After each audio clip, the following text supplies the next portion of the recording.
Bonsoir à tous, très chers téléspectateurs. Nous sommes sur RSTV avec un grand homme qui vient du Cameroun, un grand entrepreneur.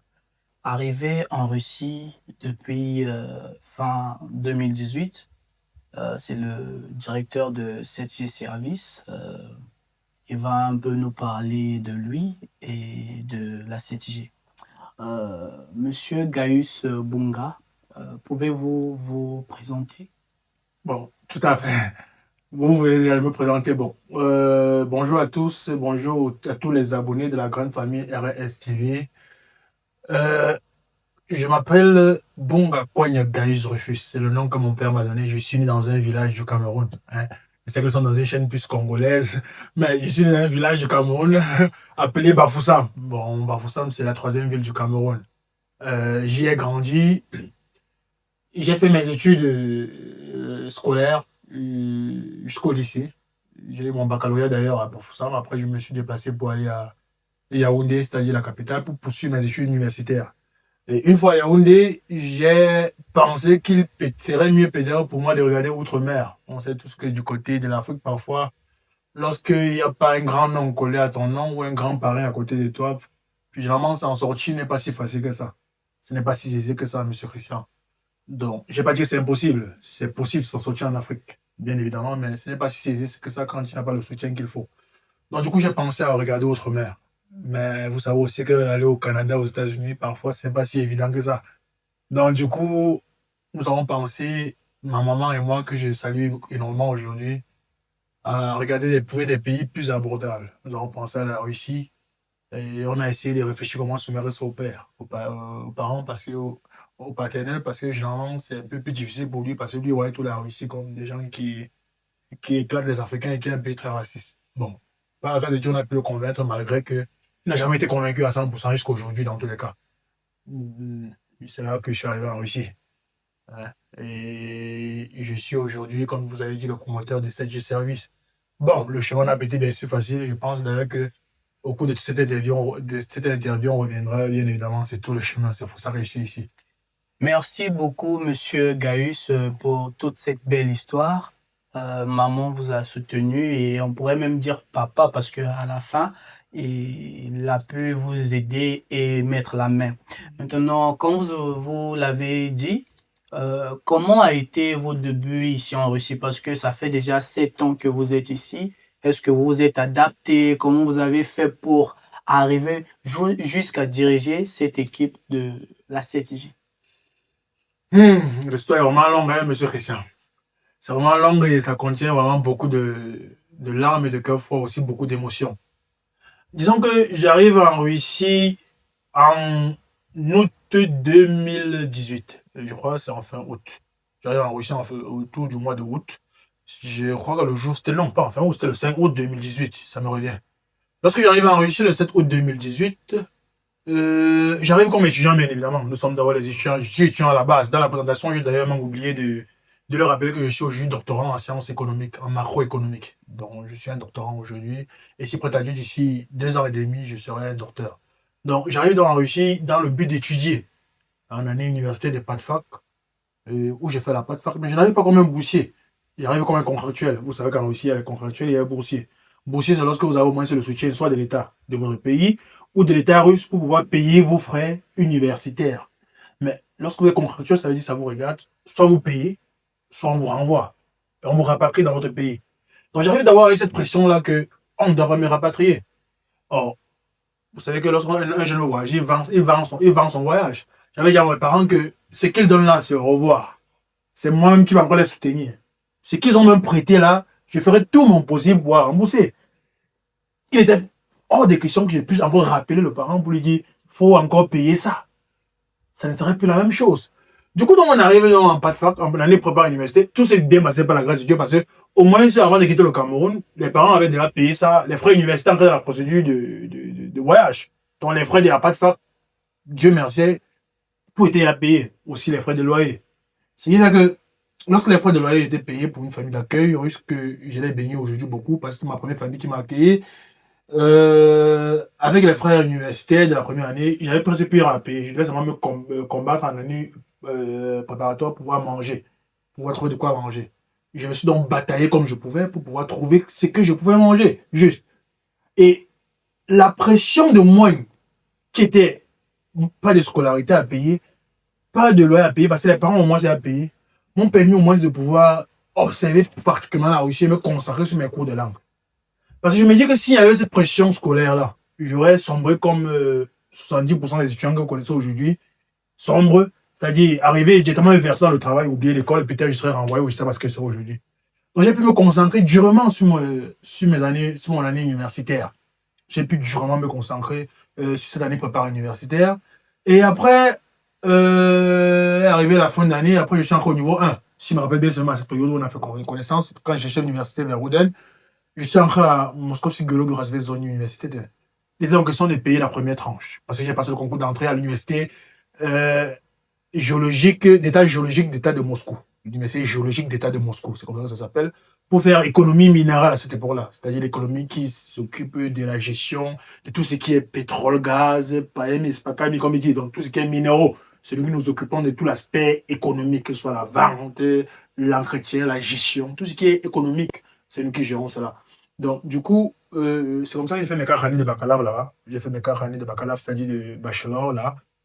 Mais monsieur Christian, c'était pas facile parce que là, il y avait plus les parents qui ont payé. Je devais payer. Mais je n'avais pas encore l'argent pour payer. Et je dois vous rappeler que c'était en 2019. Pas en 2021. Parce que si c'était 2021, il y a une possibilité. Mais si vous étiez là en 2019, on n'avait pas le droit de travailler. Les étudiants n'avaient pas le droit de travailler. C'est-à-dire, si tu travailles, en une année, on t'attrape 2 fois, tu es rapatrié. Qu'est-ce qu'il fallait faire? On est en septembre 2019. J'ai pu rouler ma bourse, bien évidemment, pour payer la première tranche de la pension. Je crois que la pension à cette époque-là était autour de 186 000 roubles qui tourne autour en France CFA à cette époque-là de 1 500 000. 1 500 000 à 2 millions. Me souviens bien. Avec tous les frais de loyer, assurance maladie, tout ce qui va avec, il fallait au moins compter 2 millions chaque année pour pouvoir s'en sortir. Sans compter le loyer. Mais le loyer, c'était pas un problème parce qu'on savait que chaque mois, on pouvait s'en sortir, on paye. Ce qu'on a en fait, c'est qu'on travaillait des nuits. Parce que la nuit, les contrôleurs sont rares. Tu vois, même les contrôleurs qui sont d'opération, qui sont en fonction, en service, préfèrent ne pas aller pour pouvoir regarder qui travaille, qui ne travaille pas. Pour eux, c'est trop difficile. Mieux, ils disent qu'ils sont en service, ils restent, ils dorment. Ce faisant-là, monsieur Christian, on a profité de ça pour pouvoir rouler notre boss. On a profité de ça pour pouvoir travailler des nuits. On travaille des nuits, on étudie en journée. C'est-à-dire, on a cours généralement de 9h à 16h, comme vous le savez. À 16h, j'ai fait tout pour rentrer vite. À 16h30, je suis à la maison parce que j'étais pas loin de l'université. Par la grâce de Dieu, j'étais pas très loin de l'université. Je dors un peu jusqu'à 19h30 parce qu'à 20h, je dois être au boulot. À 20h, j'arrive au boulot. Je travaille jusqu'à 4h parce qu'on travaille 20h, 4h. À 4h, je rentre. 4h30, 5h, je suis à la maison. Je dors. 8h, je suis debout. Ou 8h30, je me débarbouille un peu. 9h30, je suis à l'université. Et le cycle recommence infiniment. C'est ainsi qu'on a pu faire tout pour pouvoir payer l'école jusqu'en 2021, c'est-à-dire jusqu'à la fin du niveau 2. On arrive au niveau 3 de l'année bachelor. Par la grâce de Dieu, la loi est là. Les étudiants peuvent enfin travailler sans plus se cacher. C'est comme si c'est une bénédiction pour nous. Parce qu'au moins, si nous, on n'avait pas laissé les bancs. On était sur l'école, on avait moins développé notre russe. Du coup, les étudiants pouvaient travailler hormis les heures de cours cette fois-ci. C'est-à-dire, il suffisait seulement que vous n'êtes pas en cours à cet instant-là pour avoir le droit de travailler officiellement avec un visa Uchoba, c'est-à-dire un visa étudiant. C'est là que je décide donc avec mon profil économiste, gestionnaire, manager, de pouvoir chercher les jobs étudiants qui vont en même temps avec ma spiritualité et tout. Puisque j'avais au moins eu la foi, j'étais resté sur les bancs, j'étais au niveau 3, et donc j'avais cette possibilité-là de pouvoir trouver le travail. J'ai donc essayé, cherché, fatigué, bon. En cherchant, bien évidemment, je restais dans mon chantier, parce que tout le monde connaissait à Moscou que j'avais fait 3 ans dans le chantier, j'étais un chef chantier. Parce que quand je disais le travail que je faisais de nuit, c'était que les chantiers, il faut qu'on se dise la vérité. On a commencé à la plonge, après on arrive au chantier. Après, dans cela, J'ai cherché encore pendant 3 à 4 mois. Hein. Mais après la loi, parce que quand la loi est sortie, tous les Russes n'étaient pas encore au courant de cette loi-là. Ils avaient encore peur de prendre. D'autres avaient peur. Donc attendez, que vous savez que quand quelque chose sort bien, on dit souvent que teste avant que je teste. Un peu comme deux personnes qui valaient dans la rue. Il attendait que son frère parte dans la rue avant de le suivre. Donc du coup, tout le monde peut le recruter. Mais nous, on était impatients qu'on le recrute. On avait besoin de ça. Parce que, pour la petite histoire, je n'ai pas peut-être dit ça dans la vidéo, au début, je payais la pension à l'université chaque mois. Dans l'université, j'avais fait cet oratoire parce que j'avais expliqué au recteur tout mon problème, que je veux vraiment fréquenter, je n'ai pas l'argent. Il me permettait de payer la scolarité chaque mois. Donc chaque mois, j'avais un petit montant que je devais déposer à l'université. Peut-être 150 000 comme ci, par là, chaque mois. Donc ce qui fait que je payais comme un loyer, ce qui fait que c'était un peu allégé à moi. Parce que toute une fois, je ne pouvais pas. Mais chaque mois, je pouvais un peu donner quelque chose. Je travaillais, je donnais. Donc ce qui fait que je continue à travailler au chantier pour pouvoir continuer à payer mes échéances en trouvant. Par la grâce de Dieu, un jour, Téléperformance m'écrit, il m'appelle. Votre CV a été sélectionné pour travailler comme spécialiste de la gestion des clients, de nos clients qui parlent français et anglais. C'est-à-dire c'est une association, une entreprise russe. Et comme il y a des clients ici qui étaient francophones, anglophones, vous connaissez les consuls, les diplomates, tout ce qui va avec les ambassades, les bateaux, et aussi les internationaux, les touristes, ils aimeraient quelqu'un qui va gérer ces clients-là, qui va les aider à faire certaines négociations, certaines compensations, tout ce qui concerne l'aspect financier avec eux. Par la grâce de Dieu, j'étais là. J'ai tout donné, j'ai tout fait, les examens qu'il fallait pour entrer dans ce poste-là. Monsieur Richard, lorsque j'ai mis mes pieds en Téléperformance, je me suis dit que je ne quitterai plus jamais de là sans avoir accompli ma mission.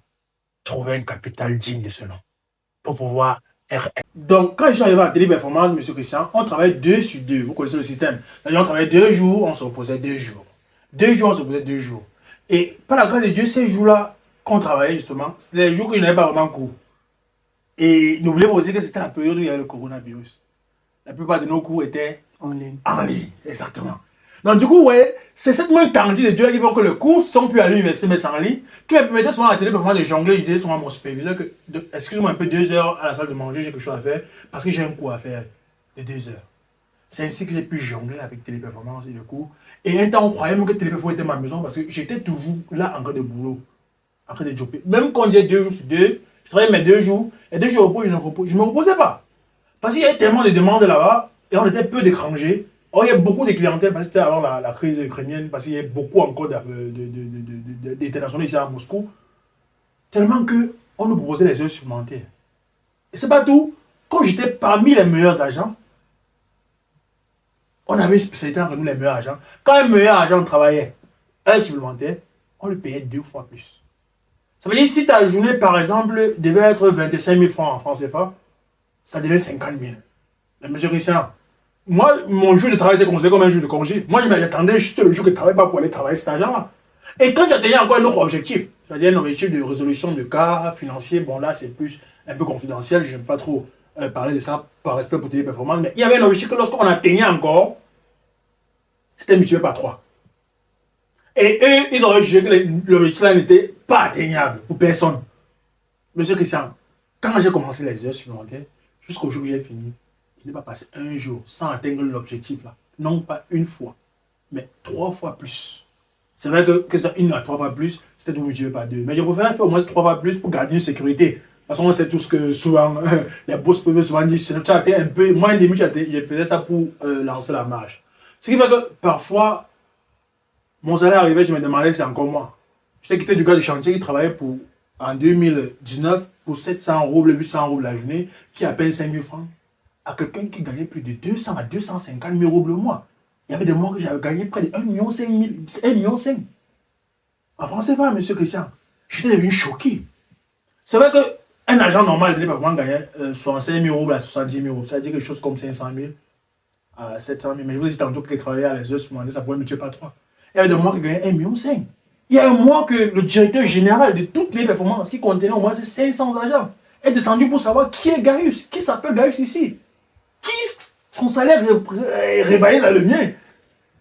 Parce que mon salaire était en fait, c'était pas un salaire qu'on me perd, c'est un salaire que j'atteignais tous les QI qui va l'atteindre, ou les 6 pièges, comme on appelait ça là-bas, atteindre pour avoir. Donc je ramassais tous les primes possibles. On m'appelait le robot. Je quittais à 6 heures de la maison, je revenais qu'après 1 heure. Et je recommençais la même chose. Et comme je vous ai dit, par la grâce de Dieu, les cours étaient en ligne. Donc, mes cours, tout, je faisais à Téléperformance. Téléperformance était comme ma maison. Je rentrais même à 1h juste pour revenir à 6h pour qu'on ne dise pas que c'est sans domicile. Peut-être même pas où dormir. Je suis rentré juste pour prouver que non, j'ai une maison, mais j'aime beaucoup mon travail. Ce qui fait que j'ai pu passer au niveau 3. Au niveau 4, je choque tout le monde. Je choque le directeur général. Je démissionne. Je dépose ma demande de démission. Ça fait le buzz.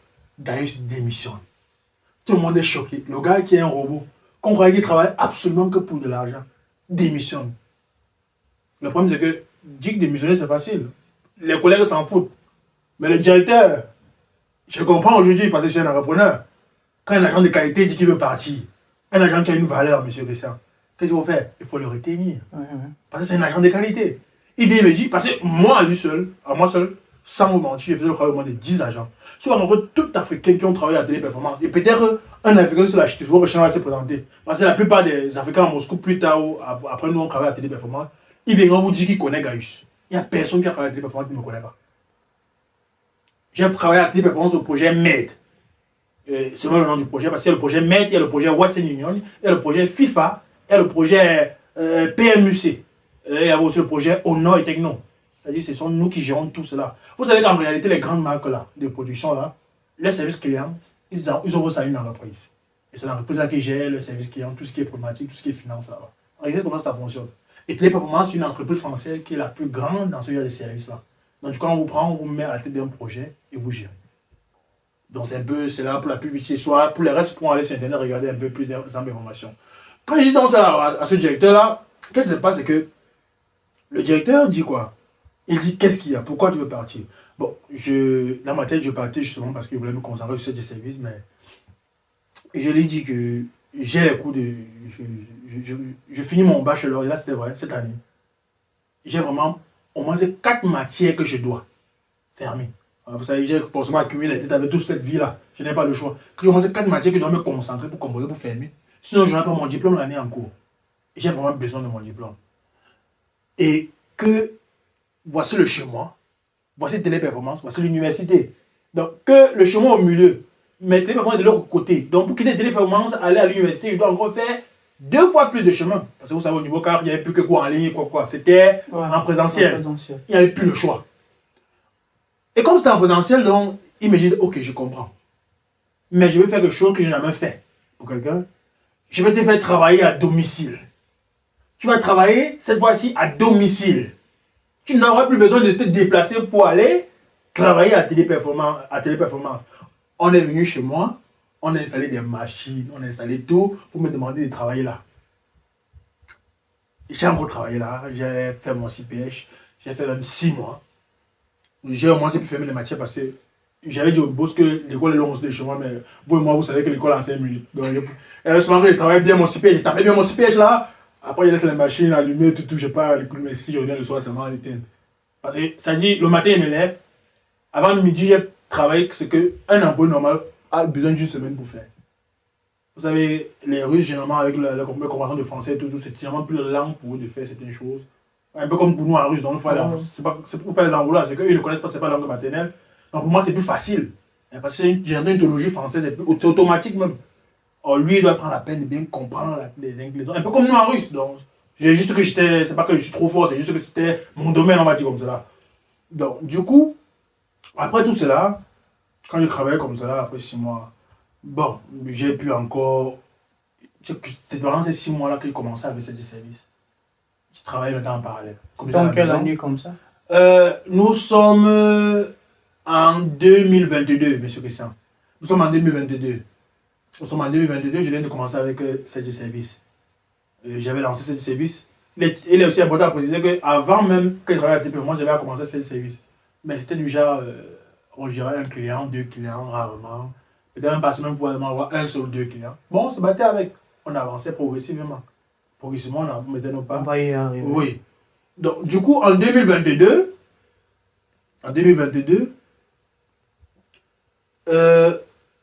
quand je travaillais avec ce service, je travaillais aussi avec Téléperformance, à la maison, à domicile. Je jonglais les deux.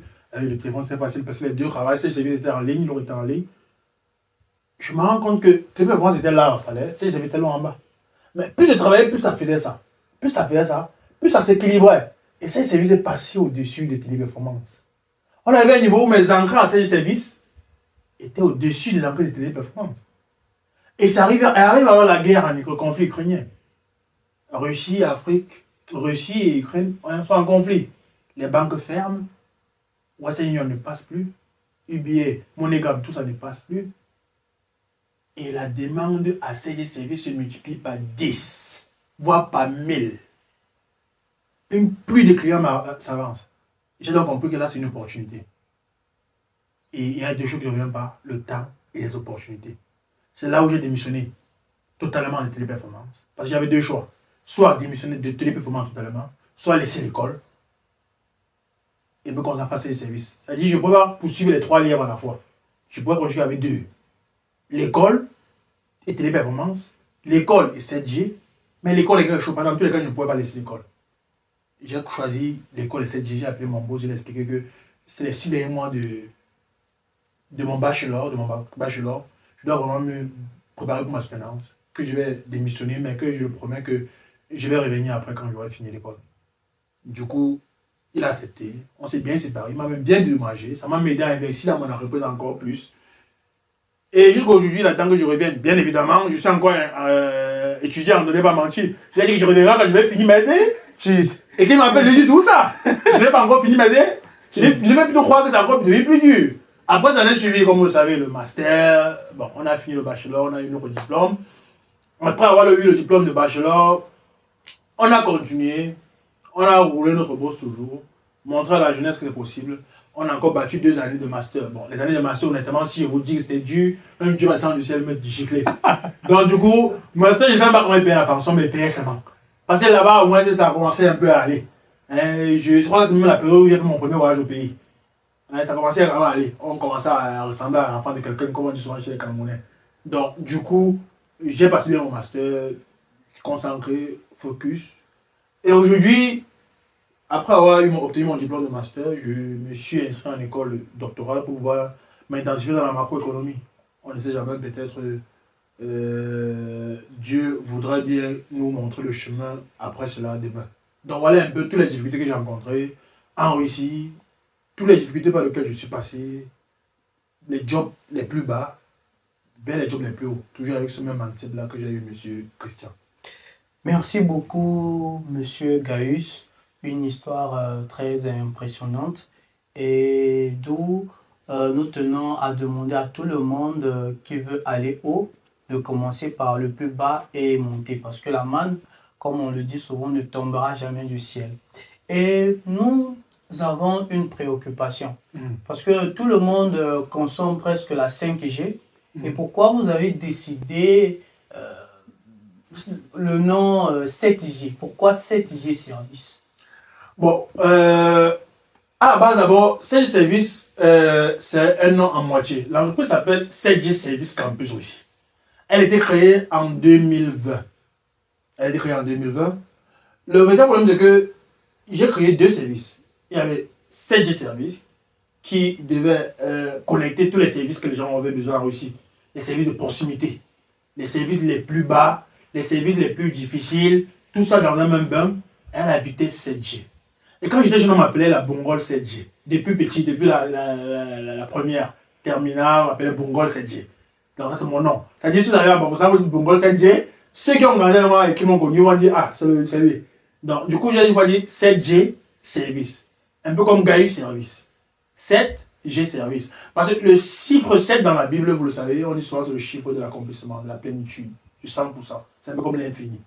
Donc, du coup, lorsque j'ai parlé de 7 et G, qui est Bongol, 7G, G aussi comme mon prénom Gaius, 7G, service, campus Russie maintenant aussi un neuroservice qui connaît aussi les besoins des étudiants qui souhaitent venir en Russie. On va en arriver.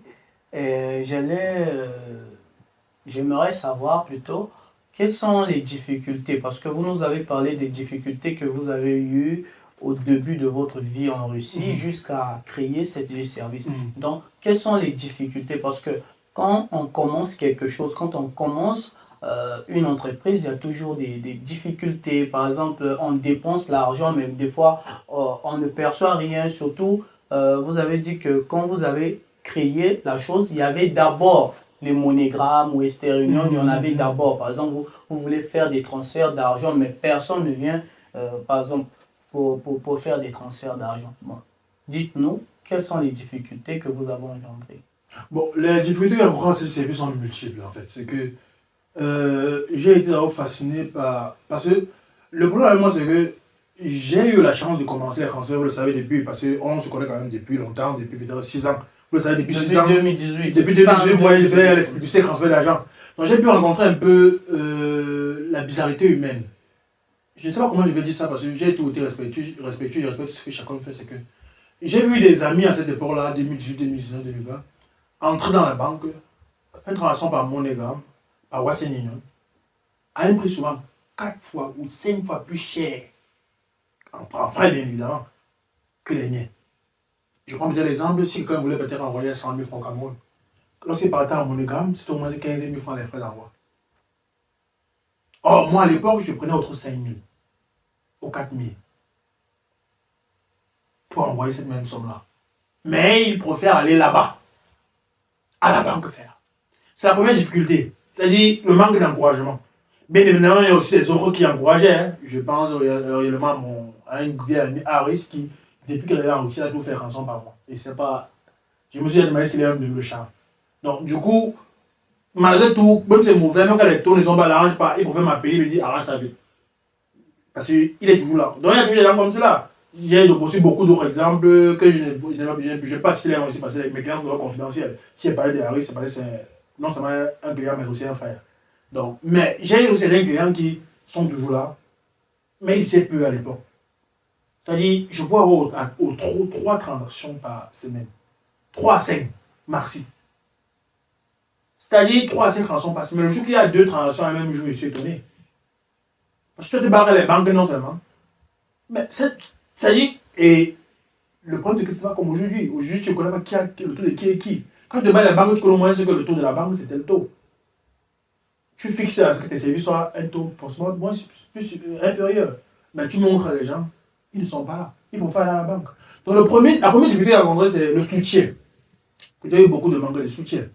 La deuxième, comme je vous ai dit là, c'est le manque de clients qui va toujours avec la première. C'est que, parce que s'il n'y a pas de soutien, il n'y a pas de clients. J'avais beaucoup de carences en clients. Il y avait souvent que l'argent était calé tout d'un côté, même faire apparaître ça de l'autre côté, puisque la balance doit tout être équilibrée dans ce qu'on appelle transfert d'argent. C'était un peu plus complexe. Bien évidemment, moi, c'est par la grâce de Dieu, l'autre service, au moins de ces services qui était l'accueil des étudiants à l'aéroport, a apporté un peu de crédibilité aussi, des crédits, parce que là-bas, quand les enfants arrivaient à l'aéroport, avec mon activité à l'époque dans l'association des Camerounais, je pouvais aller facilement les accueillir à l'aéroport et tout ça, ça donne aussi quelque chose. Donc, du coup, au départ, durant les 3 premières années, j'étais l'unique employé de cette service. J'étais l'unique. Il n'y avait pas deux. Je me battais comme je pouvais pour tout faire seul. J'étais un peu comme, surtout dans les sites de performance, j'étais un peu comme je me bats tout seul pour pouvoir rêver plus haut. On pourrait aussi ajouter des fois le manque de confiance parce que Merci. la banque, on fait confiance à la banque parce qu'elle existe depuis toujours. Parce que quand il y a un début, on se dit, ah, ça c'est encore un Camerounais, un Africain, est-ce qu'il ne va pas voler mon argent? Bon, monsieur Christian, je ne dois pas trop parler de manque de confiance de mon côté. Pourquoi je veux le dire? Parce que je suis le président des étudiants camerounais. Et avant cela, en 2022, j'étais le secrétaire général. Même 2021, j'étais le secrétaire général de l'association des étudiants camerounais. Donc, tout le monde connaissait qui j'étais. Tout le monde connaissait où me trouver, du moins que la plupart. C'est vrai que ça existait toujours des personnes qui doutaient, tout ça, mais on pourrait douter sur les taux, on pourrait douter sur le manque de confiance avec Gaius. Je ne veux pas dire qu'il n'y a pas, mais ça ne peut pas dépasser 10%. Donc, du coup, moi, je trouve que c'était la volonté du soutien. Parce qu'on connaissait où on me trouver, même vous aujourd'hui, qui ne connaît pas Moscou, où me trouver. Qui ne connaît pas où il peut trouver ces services. On a toujours su où me trouver. Je suis dans la même maison depuis plus de 6 ans. Quelque chose d'argent, je ne bouge pas. Donc, tout le monde connaît où me trouver.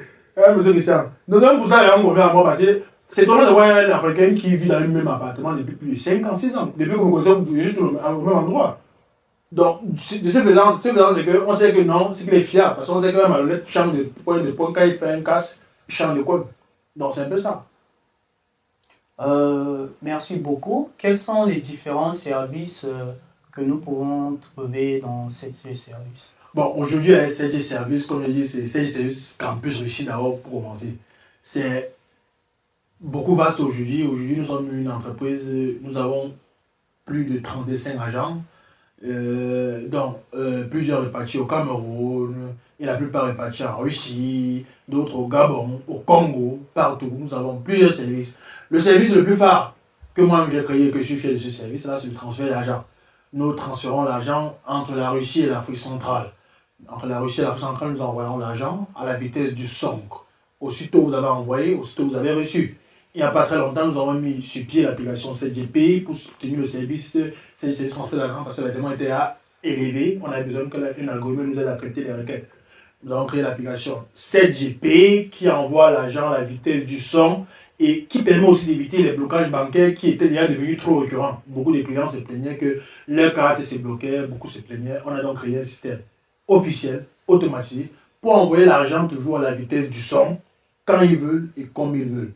Ce système-là est bien, propre et clair. Et vous pouvez d'ailleurs même télécharger l'application. Peut-être M. Christian va nous aider à mettre l'application en commentaire ou dans la description. C'est le premier service, le service financier. Nous avons aussi un autre service qui est l'échange des devises. Généralement, quand les étudiants arrivent en Russie, ils ont des billets de dollars ou des billets de euros et tout ce qu'ils aimeraient changer. Le problème, c'est qu'avec la crise économique, la crise entre la Russie et l'Ukraine, généralement les banques sont plus sélectives et plus rigoureuses au niveau des billets. Vous avez des billets sales. Les billets sales, les billets sans une tâche. Avec un stylo. Oh, du coup, nous, à ces services, on occupait tout. Sale, même si des chiens en deux, on prend. Hein, on va trouver un taux. Pour nous, chacun bien une valeur. Et on achète la juste valeur parce qu'on connaît où nous, on pourrait aller continuer à faire cela. Donc, quel que soit le billet, nous, on prend et on échange. Quelle que soit la valeur, quelle que soit la devise. Nous avons ce service-là qui est aussi phare et que nous l'utilisons. Nous avons aussi encore un autre service très intéressant qui est l'accueil des étudiants à l'aéroport. C'est aussi un service ancien qui est là depuis le début. C'est un service qui consiste à accueillir les étudiants qui viennent d'arriver en Russie. Il y a souvent qu'un étudiant arrive en Russie, il ne connaît personne. Il ne connaît pas où aller ni comment aller. Peut-être qu'il a eu les problèmes à la personne qui l'a fait venir en Russie, qui a eu son invitation, qui a mal fait son invitation, qui a mal géré son invitation, peut-être qu'il a eu un arnaque. Ce service-là nous permet de gérer tout. Vous nous appelez depuis le Cameroun, vous expliquez la situation, vous venez à la vous chercher. C'est un même moyen, depuis que vous êtes au pays, on appelle vos universités, on essaie de savoir clair si votre parent a été payé, ça n'a pas été payé. On essaie de vous donner du vrai de ce qui en ce qui concerne votre procédure. On vient vous accueillir à l'aéroport, on vous amène jusqu'à votre université, on essaie de vous loger, on gère votre procédure administrative et après on se dit au revoir.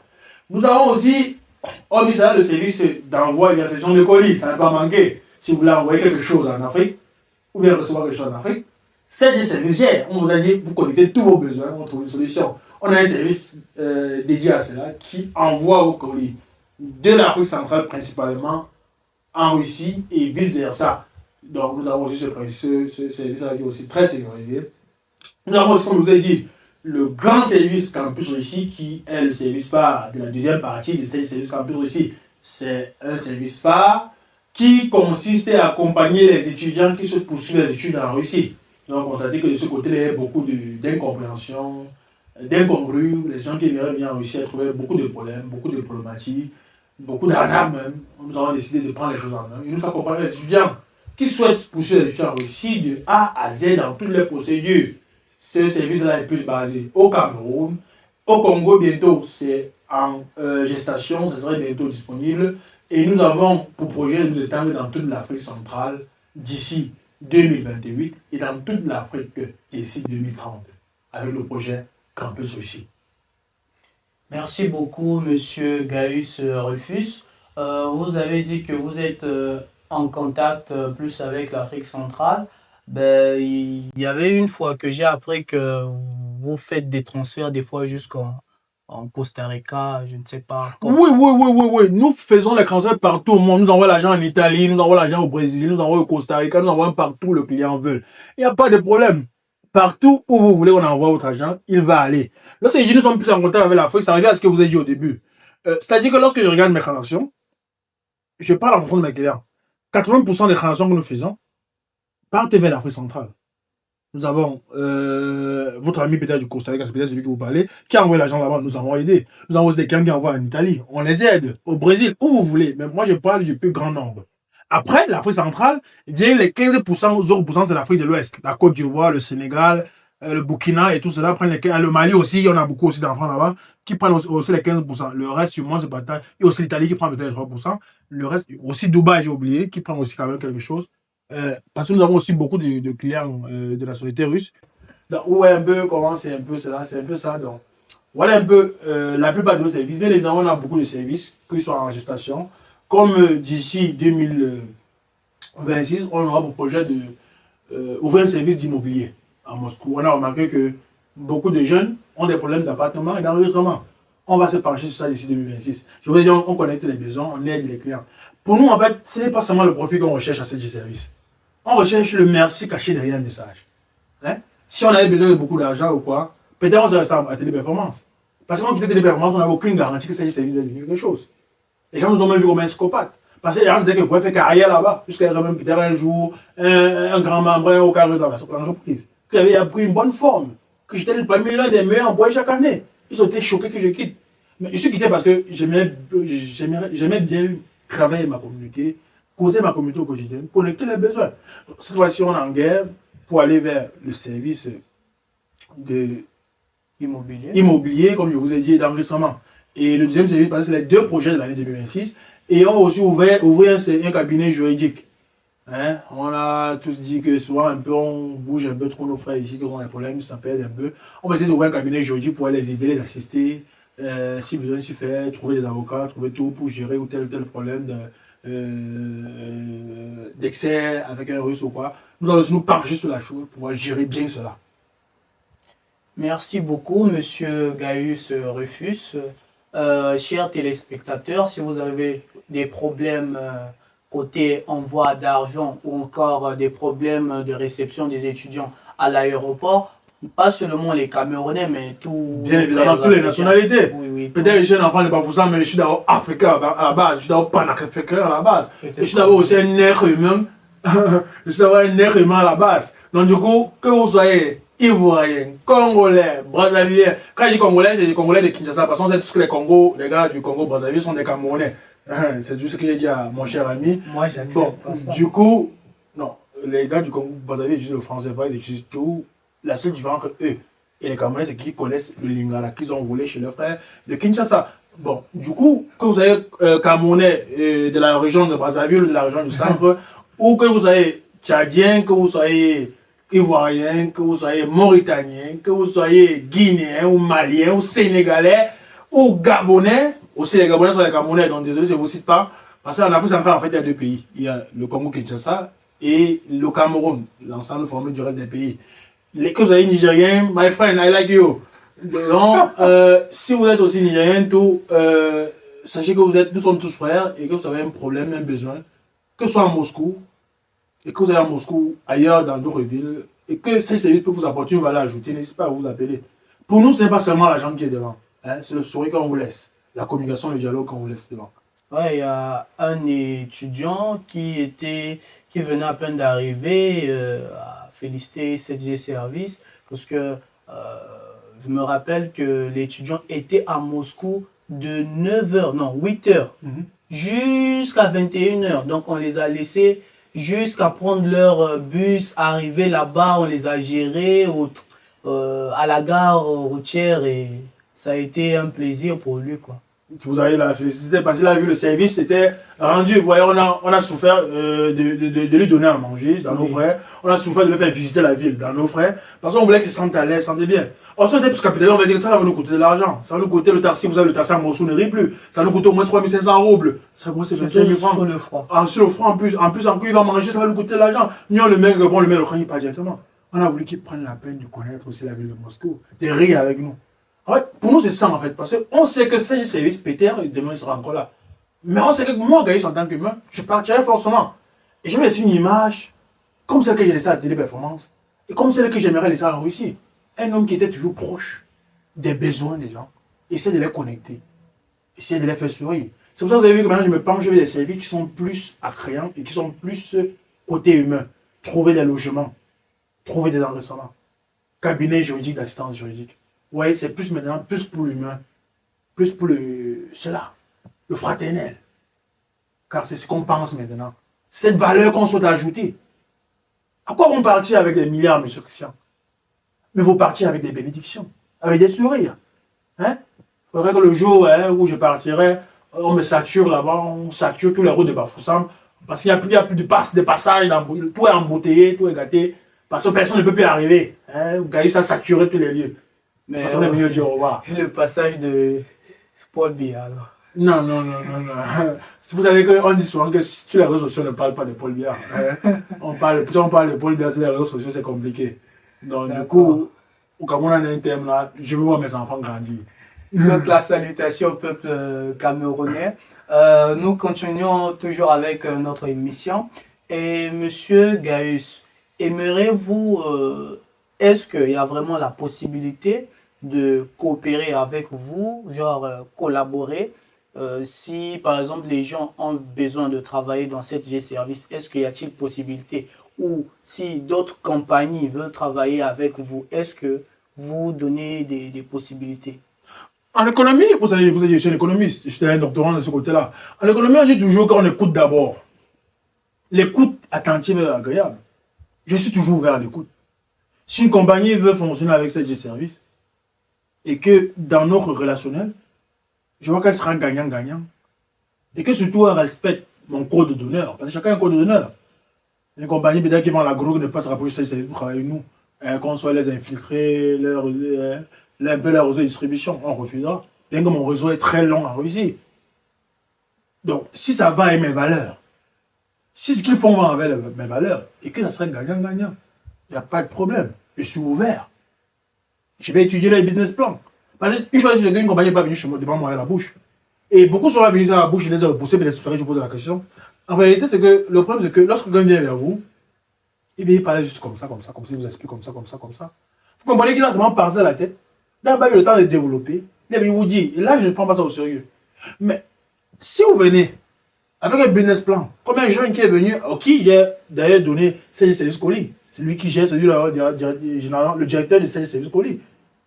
C'est lui qui gère le responsable de service colis. Quand il avait un business plan cohérent, je vais prendre ça ou je vais envoyer ça ou ici ça va coûter comme ça, vous allez me choquer. Je vais donner même, voilà, ça prend. Tu finis, je donne sur mon pourcentage. Tout est clair. Hein? Tout est clair. Mais si vous venez, vous parlez seulement à la bouche, c'est forcément qu'on ne vous écoute, on le prend au sérieux. Donc, je vous dis que si vous voulez quelque chose, même pas si c'est service ou partout, soyez juste cohérent. Quand je suis allé à Télévision travailler, je me suis préparé d'avoir 4 mois à l'avance. Et j'ai travaillé dur comme jamais. Pour que je ne peux pas quitter là-bas. Pour que je quitte quand je veux. Je suis quitté quand je voulais. C'est ça la vie en fait.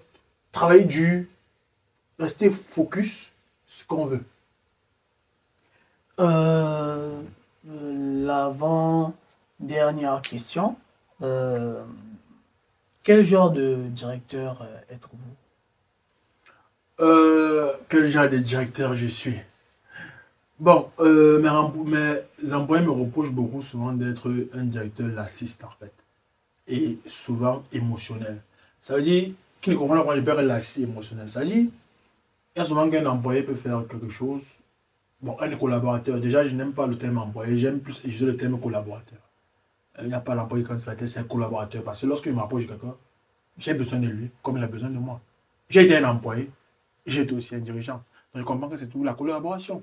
Donc quand un collaborateur, souvent fait une chose qui est peut-être trop critique, et que je ne reproche pas, certains hauts responsables ou un de mes cadres se fâchent que je suis trop laxiste. Mais ils sont étonnés qu'à l'heure, lorsqu'ils font une petite bourde, je m'enflamme tellement quand parce que c'est eux. Donc du coup, ils ne comprennent pas souvent que c'est un peu comme une colonne vertébrale en fait. C'est-à-dire, il y a les os plus solides qui doivent arrêter bien le corps, et d'autres qui sont remplaçables ou d'autres qui le sont. Il ne faut pas trop appuyer dessus. C'est-à-dire, je suis un directeur que je mesure en fonction du sérieux et en fonction de la place que tu occupes dans mon entreprise. Je ne ris pas avec mes cadres, je ne blague pas avec eux. Lorsque c'est un peu plus bas, je peux laisser souvent certaines choses passer parce que ils sont encore en tourisme, ils ne savent pas si on fait carrière avec nous, ils ne savent pas si dans 2 mois ils sont encore là, eux-mêmes ils sont en train de tester. Mes cadres qui ont accepté mon projet, qui ont sacrifié tout pour moi, qui sont avec moi depuis peut-être 2 à 3, 5 ans, je ne blague pas, j'appuie fort. Donc, ce genre de directeur-là, mais je suis avant tout un directeur sociable. Je mets le social devant le capitalisme.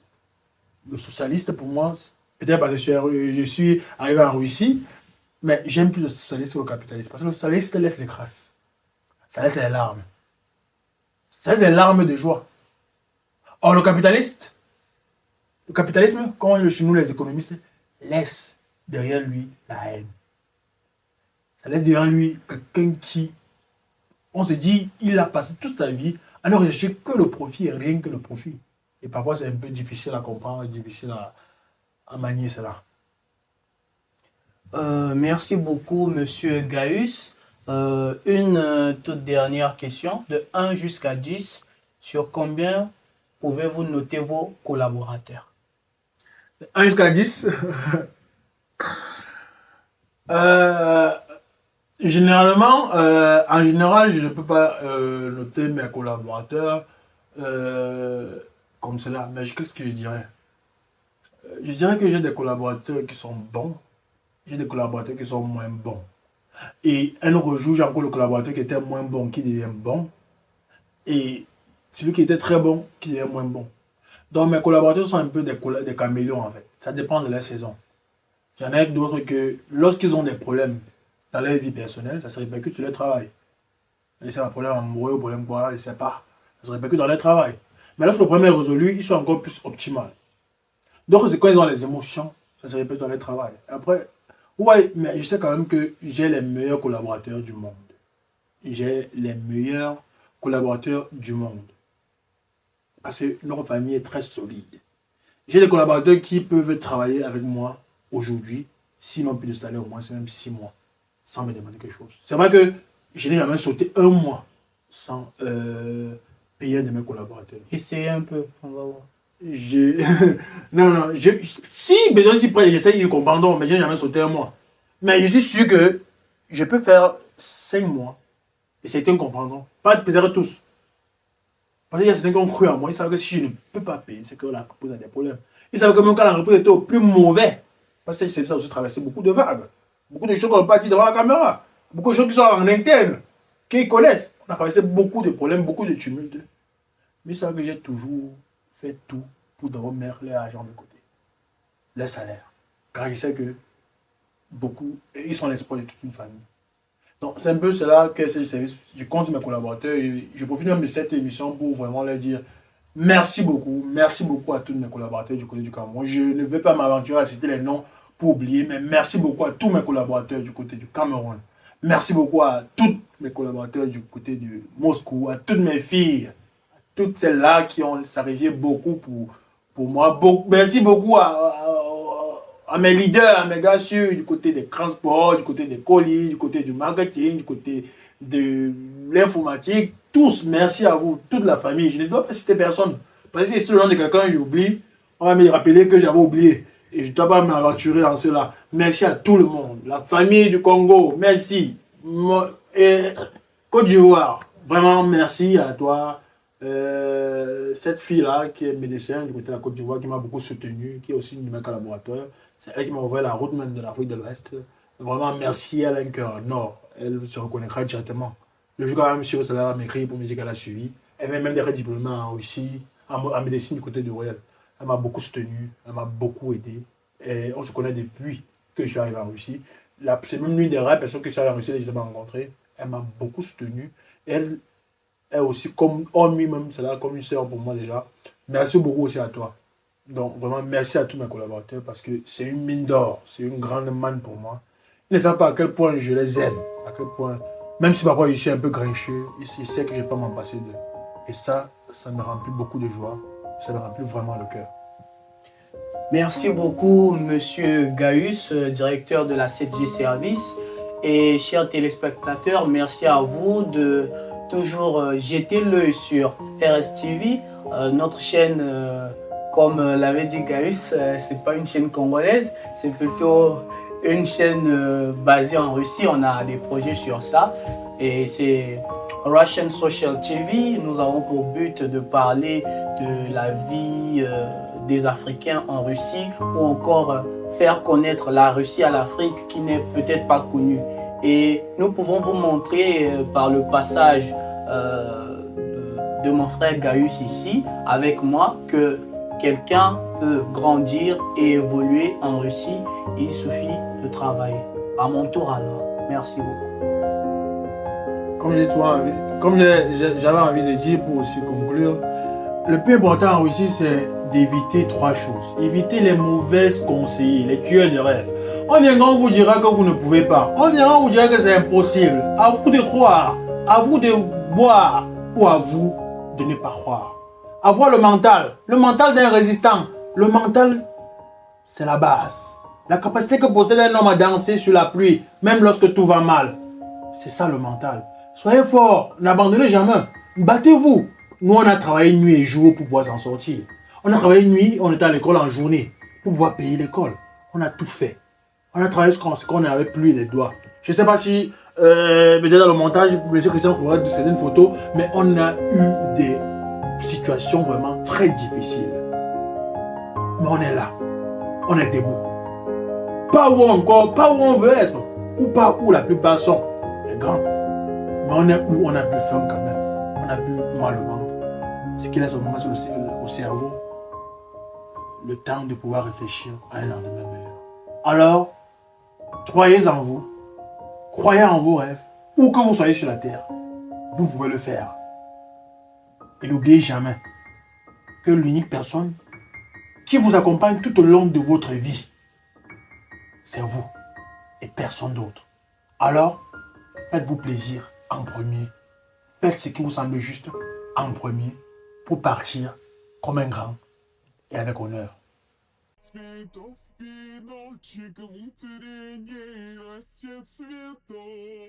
Соловья запев, свисточек, сок, березовый глоток. Зажжены послушать волю, тропинкой в лес густой. Поболтать березкой вдоль, о него и про любовь. Здравствуйте. Добро пожаловать в City Campus Viamu.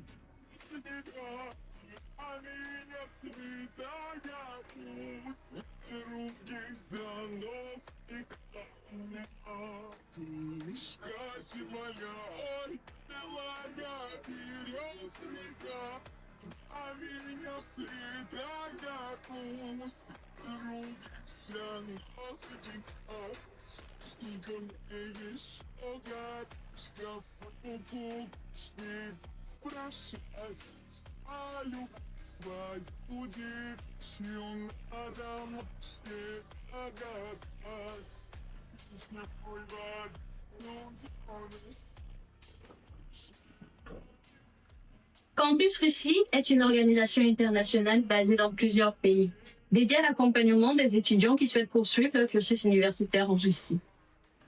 À Campus Russie, le visa est garanti à 100% à moins de 60 jours et les frais de procédure ne sont versés qu'après obtention du bourse personnel. Nous vous accompagnons dans toutes les démarches administratives pour l'obtention d'une bourse afin de vous permettre d'être exemptés de logement et de scolarité. Campus Russie Yaoundé est situé à Bastos, précisément au marché Coleton, à l'immeuble Cosmos. Ouais, de lundi à samedi, de 8h à 18h.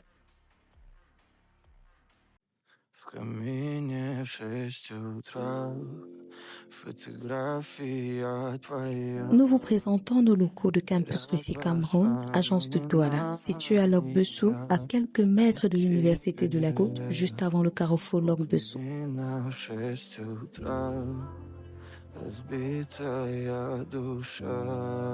Campus Russie est une entreprise internationale spécialisée dans l'accompagnement des étudiants qui souhaitent poursuivre leur parcours universitaire en Russie.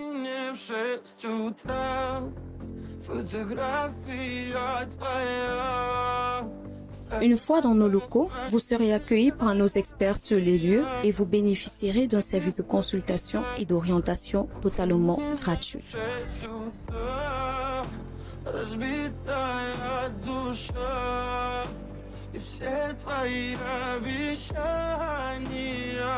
Nos experts se chargeront de trouver pour vous les meilleures universités de la Russie afin de suivre des formations qui vous ouvriront les portes sur le plan international. Chez Campus Russie, vous êtes accompagné dans tous les détails de votre procédure, à savoir la garantie d'une admission dans l'une des prestigieuses universités de la Russie, la procédure pour votre invitation et visa garantie à 100%, l'achat de vos billets d'avion, votre accueil et installation sur le territoire russe. Vous bénéficierez de notre assistance dans toutes vos procédures administratives en Russie, sans oublier la garantie pour vous d'obtenir une bourse à la fin de votre première année. Bienvenue chez Campus Russie Cameroun, à l'ours de Douala. Nous nous engageons à vous accompagner pour la réalisation de votre projet.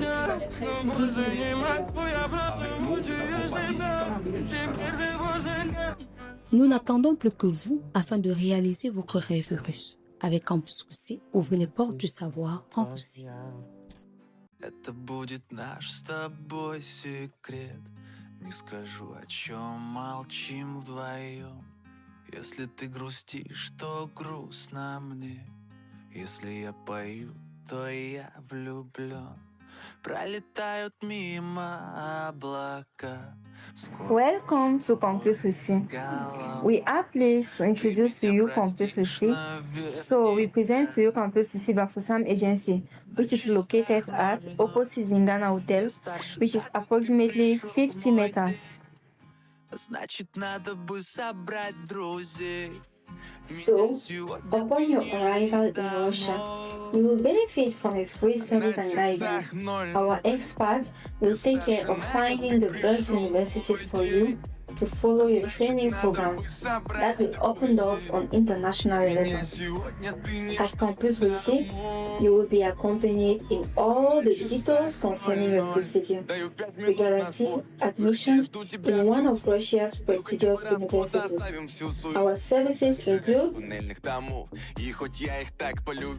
obtaining your invitation and visa, which is 100% guaranteed, purchase of your flight ticket, welcome and installation in Russia territory, assistance with all administrative procedures in Russia, guarantee of scholarship at the end of year 1. Our team of experts is dedicated to providing you with personalized support and guidance. We help you achieve your academic goals in Russia.